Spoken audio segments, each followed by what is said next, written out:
Buletin Didik 22 Disember bersama saya Mimi Azira Abdullah. Assalamualaikum dan salam sejahtera. Kementerian Pendidikan KPM meneruskan usaha membantu mangsa banjir di sekitar Selangor. Bekalan keperluan dihantar ke Pusat Pemindahan Sementara PPS di SK Labuhan Dagang yang menempatkan 800 mangsa banjir di sekitar kawasan Dengkil. Menterinya Datuk Dr. Razzie Jidin menerusi hantaran di Facebook memaklumkan barang keperluan sumbangan Yayasan Didik Negara YDN itu terdiri daripada bekalan ubat-ubatan, keperluan peribadi dan lampin pakai buang. Turut bersama membantu menghantar bantuan ialah Timbalan Ketua Setiausaha Perancangan dan Pembangunan KPM Azman Abdul Rahman serta Ketua Pegawai Eksekutif YDN. Menurut Datuk Dr. Razzie, KPM juga akan mengambil tindakan segera membaiki pam air di sekolah tersebut bagi kemudahan penduduk yang ditempatkan di situ. Ia termasuk kemudahan lain seperti lampu dan kipas di bilik darjah yang rosak. Untuk jangka panjang, KPM akan membina satu lagi laluan baru bagi melancarkan aliran masuk dan keluar sekolah.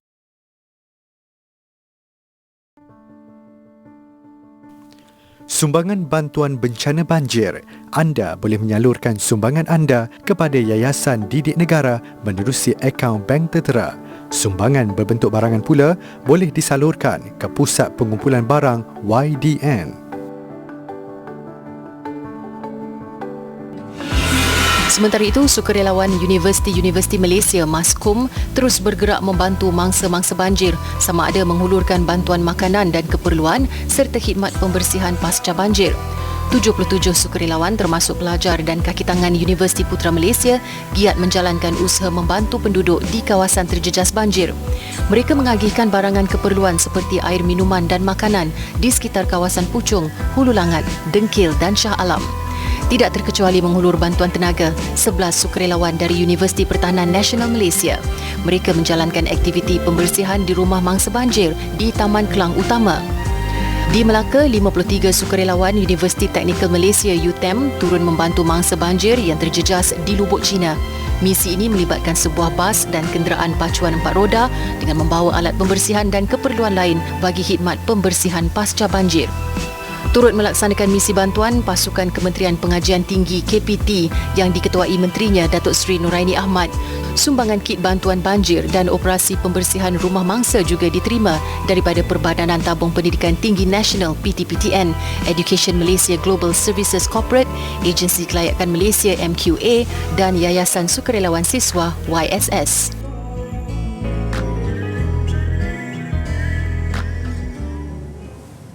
Dalam pada itu, angka korban banjir terus meningkat di seluruh kawasan terjejas di Selangor dan Pahang sejak Sabtu lalu.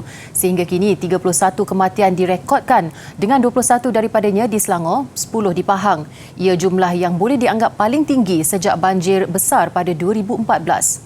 Menurut Pengarah Jabatan Bomba dan Penyelamat Malaysia Selangor, Nur Azam Khamis, operasi menyelamat masih diteruskan di 2 lokasi, di Taman Sri Muda dan Bandar Sri Ehsan Bukit Canggang. Di Taman Sri Muda, jumlah keseluruhan mangsa yang dipindahkan adalah 3,504 orang. Sementara jumlah mangsa banjir di 7 negeri yang terjejas kini melebihi 63,000 orang. Pahang mencatat jumlah mangsa tertinggi iaitu 37,961 membabitkan 11,113 keluarga. Seterusnya di Thailand, banjir terburuk melanda Narathiwat selatan negara itu dalam tempoh 14 tahun. Limpahan air menenggelamkan kediaman dan sekolah di beberapa lokasi selepas tebing Sungai Golok pecah. Menurut wakil kami di selatan Thailand, Tuan Dania Meringging, hujan lebat tanpa henti berlaku pada 15 hingga 18 Disember. Paras air Sungai Golok melimpahi tebing melebihi 2.5 meter. Ia juga berpunca daripada jumlah air yang banyak mengalir dari Bukit Sangkala Kiri bersempadan Jeli, Kelantan. Tembok penahan di Kampung Munok pecah mengakibatkan arus deras mengalir masuk dengan pantas ke dalam kediaman, balai polis, pasar dan sekolah. Paras air masih tinggi dan didakwa mengalir memasuki sempadan Malaysia meskipun cuaca baik sepanjang hari. Setakat ini, 3 daerah iaitu Weng, Sungai Golok dan Tak Bai mengalami banjir termenung dengan air setinggi 60 hingga 80 cm. Manakala lebih 10,000 orang terjejas selepas lebih 600 buah rumah ditenggelami air. Sementara itu, Presiden Filipina Rodrigo Duterte mengisytiharkan bencana di beberapa kawasan terjejas teruk akibat taufan Rai yang kini meragut 375 nyawa dan mencederakan 500 orang. Menurut media tempatan, antara wilayah yang diisytihar bencana ialah Visayas, Mimaropa, Palawan, Mindanao Utara dan Caraga. Setakat ini, majoriti kematian direkodkan di Visayas Tengah dan Caraga. Pengisytiharan bencana membolehkan usaha menyelamat dan pengagihan bantuan oleh kerajaan dipercepatkan. Dalam pada itu, pihak berkuasa tempatan meramalkan angka kematian terus bertambah susulan operasi menyelamat yang masih diteruskan meskipun berdepan beberapa kesulitan.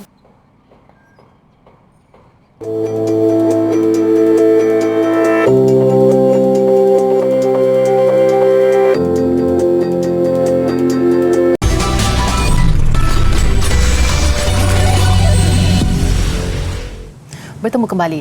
Kementerian Pendidikan sentiasa komited dalam mencukil dan mengesana bakat pelajar dari sekolah rendah lagi. Menurut Timbalan Menteri Pendidikan, Datuk Dr. Mah Hang Sun, penubuhan program Genius Pintar sejak 2008 dapat mengenal pasti murid pintar yang akan digilap potensinya.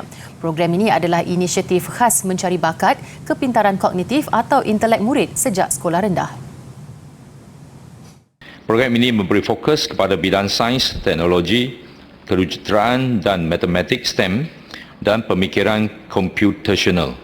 Pemilihan murid untuk mengikuti program ini adalah berdasarkan pelbagai ujian saringan. Murid berumur 11 dan 12 tahun yang melepasi semua ujian saringan akan ditawarkan ke sekolah yang menyediakan pendidikan menengah untuk murid pintar dan berbakat. Datuk Dr. Mah berkata demikian menjawab soalan diajukan Senator Jaziri Alkaf Abdillah Sufyan mengenai inisiatif KPM mengenal pasti bakat murid. Antara sekolah yang menempatkan murid ini ialah College Genius Pintar Negara Universiti Kebangsaan Malaysia, College Genius Insan Universiti Sains Islam Malaysia dan Akademi Sains Pendang, Kedah. KPM turut menawarkan program Genius Seni untuk mengenal pasti murid yang berbakat seni cemerlang seawal umur 7 tahun. Murid diberikan latihan dan pembelajaran berstruktur selepas waktu sekolah dengan bimbingan kepada pakar industri seni di Jabatan Kebudayaan dan Kesenian Negara. Murid yang memenuhi syarat yang ditetapkan oleh Jabatan Pembangunan Kemahiran Kementerian Sumber Manusia turut berpeluang mengambil sijil kemahiran manusia Malaysia dalam bidang seni tari, seni muzik dan seni choir. Selain itu, KPM juga memperkenalkan dasar satu murid satu sukan untuk meningkatkan penglibatan murid dalam bidang sukan. Melalui dasar itu juga, murid yang berpotensi berpeluang mengikuti program sukan berprestasi tinggi sekolah sama ada di Sekolah Sukan Negeri atau Sekolah Sukan Malaysia. Dalam pada itu, peluang kenaikan pangkat kepada Pegawai Perkhidmatan Pendidikan PPP sentiasa diteliti KPM dari semasa ke semasa. Datuk Dr. Mah Hang Sun berkata kenaikan pangkat kepada PPP berdasarkan tempoh perkhidmatan berasaskan kecemerlangan atau time-based berasaskan kecemerlangan TBBK. Laluan TBBK memperuntukkan kenaikan pangkat kepada PPP berdasarkan kepada tempoh perkhidmatan pegawai. Kenaikan pangkat dalam laluan ini bermula daripada grade DG32 hingga DG38 bagi PPP yang memiliki kelulusan diploma, manakala kenaikan pangkat daripada grade DG44 hingga ke grade DG54 bagi PPP yang memiliki pencapaian akademik di peringkat ijazah dan ke atas. Beliau berkata demikian ketika menjawab soalan dikemukakan Senator Dewan Negara Muhammad Nasir Hashim. Tambah Datuk Dr. Mah, PPP yang cemerlang tetapi telah mencapai grade maksimum, KPM masih boleh mempertimbangkan untuk kenaikan grade lebih tinggi. Ia bagaimanapun perlu bersesuaian dengan tahap kompetensi pegawai seperti laluan guru cemerlang. Baiklah, cuti sekolah yang berbaki kurang 10 hari dimanfaatkan Perbadanan Perpustakaan Awam Negeri Perlis PPAP dengan menganjurkan pelbagai pertandingan dan aktiviti. Program ilmiah itu diadakan secara dalam talian yang secara tidak langsung membantu pelajar memanfaatkan cuti sekolah mereka. 30 pertandingan dianjurkan PPAP sehingga hujung bulan ini. Antaranya pertandingan melukis secara digital, pesta berbalas pantun, menulis karangan bagi sekolah rendah dan menengah serta pertandingan melukis komik. Selain itu, terdapat juga program membaca jawi dan kuis cekap jawi yang dianjurkan dalam 3 kategori iaitu sekolah rendah dan menengah serta kumpulan dewasa. Borang penyertaan boleh didapati dari laman Facebook PPAP. Setakat ini, penyertaan yang diterima amat menggalakkan, terutama dari pelajar di Sabah dan Sarawak. Semua staf maksudnya all out lah untuk buat promosi, untuk meningkatkan lagi lah penyertaan daripada kalangan masyarakat. Terutamanya kita nak cuba pertingkatkan penyertaan daripada masyarakat polis sendiri. Sebab kita banyak buat aktiviti, tapi boleh dikatakan kebanyakan aktiviti kita ni mendapat perhatian daripada masyarakat daripada negeri luar, terutamanya Sabah, Sarawak, Selangor. Jadi kita sekarang ni tanggungjawab kita nak cuba untuk pertingkatkan lagi lah. Bukan tak kata tak ada, tapi maksudnya masih kurang lah kan. Jadi kita sedang cari jalan lah macam mana nak tingkatkan lagi kesedaran dan juga penglibatan daripada masyarakat dan polis sendiri. Bukan itu sahaja, dalam usaha menggalakkan budaya membaca dalam kalangan pelajar, pihak perpustakaan turut menyediakan hadiah kepada mereka yang menjadi peminjam buku tertinggi di kesemua 42 rangkaian PPAP. Terdapat 866,972 buah buku merangkumi bacaan kanak-kanak dan ilmiah untuk semua peringkat di perpustakaan itu. Pada musim cuti sekolah ini, ramai ibu bapa dan kumpulan pelajar yang memanfaatkan kemudahan dan bahan bacaan di situ. Ada juga yang mengulang kaji pelajaran dan menyiapkan tugasan tertentu. Tak kurang juga, kumpulan kanak-kanak menggunakan perpustakaan bestari dan perpustakaan kanak-kanak di dalam bangunan perbadanan itu bagi mengakses bahan bacaan menggunakan tablet. Baca buku. Memang selalu di sini? Sejak hari ke? Selang-selang. Saya datang ni untuk buat assignment, untuk mencari bahan rujukan untuk melengkapi hujah yang bagi untuk menyokong maklumat. Itu je. Alhamdulillah komplit. Susah, lepas tu wifi laju, dan suasana yang menenangkan di rumah, dari rumah. Asalnya memang kawan yang ajak tapi alhamdulillah lah, ada suasana kat sini pun tenang. Maklumat pun yang saya cari alhamdulillah kebanyakan dapat kat sini lah. Lazimnya, perpustakaan ini menerima lebih 250 pengunjung pada hari biasa. Namun ketika pandemik ini, jumlah pengunjung berkurangan kepada antara 80 hingga 100 orang sehari.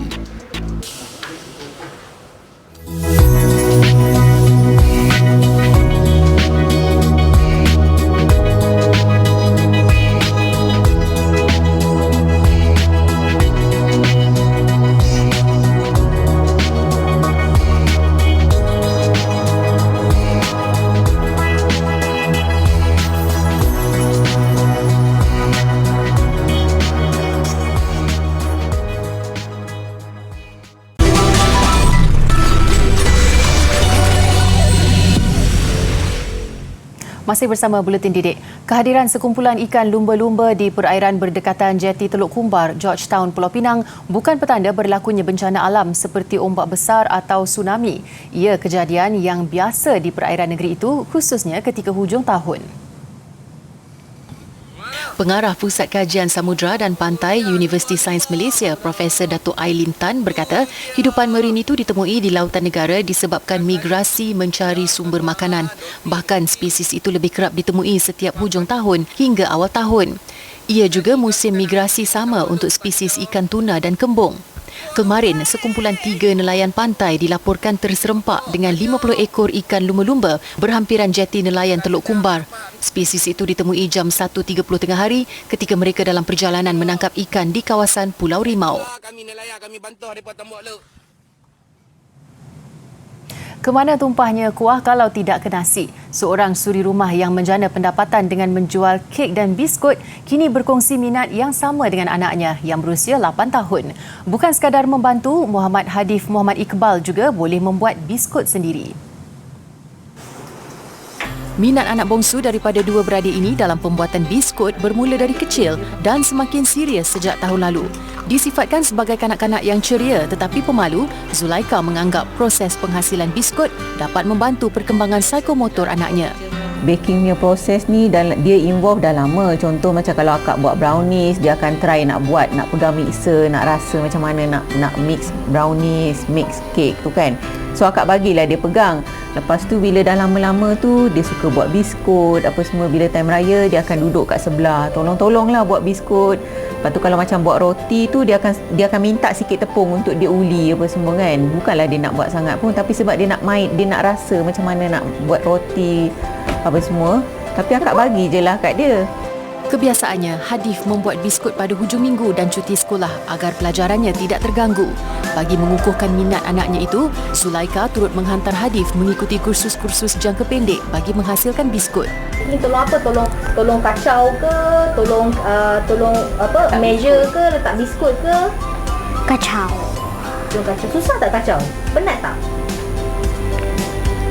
Apa tu? Penat sikit. Sikit. Nampak mudah, namun proses membuat biskut adalah sesuatu yang renyah, lebih-lebih lagi untuk kanak-kanak yang mudah hilang fokus. Aspek-aspek kebersihan dan keselamatan juga perlu diberi tumpuan. Untuk itu, Zulaika tidak pernah lepas pandang dan sentiasa memantau Hadif ketika menghasilkan biskut. Dengan bantuan ibunya, Hadif kini boleh menghasilkan 5 jenis biskut. Bak sukatan dia tak ada masalah, cuma dia pakai cawan dia. Dia tahu okey ini berapa cawan, dia berapa cawan. Untuk yang untuk guna penimbang apa semua ni dia belum pandai lagi lah. Buat masa sekarang ni kebanyakan masa penimbang ni untuk dia punya proses akhir tu. Maknanya dah siap tepung apa semua, jadi dia akan timbang satu-satu cookies tu supaya berat dia sama. Untuk oven tu dia belum lagi boleh beranikan diri sebab dia takut panas.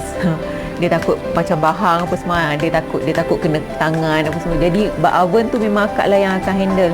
Bagi meningkatkan motivasi anaknya itu, Zulaika juga memuat naik video-video Hadif menghasilkan biskut di media sosial. Aktiviti yang dilakukan bersama ini secara tidak langsung mengeratkan hubungan antara ibu dan anak. Untuk tahun hadapan, Hadif merancang menjual biskut-biskutnya secara kecil-kecilan bagi mendapatkan wang saku.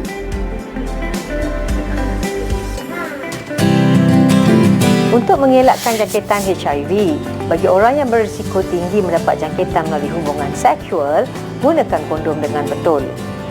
Bagi orang yang menggunakan jarum suntikan dadah pula, jangan berkongsi jarum suntikan. Manakala bagi wanita yang mengandung dan dijangkiti HIV, datang awal untuk mendapatkan jagaan antenatal dan dapatkan rawatan awal agar anak yang lahir tersebut bebas daripada HIV.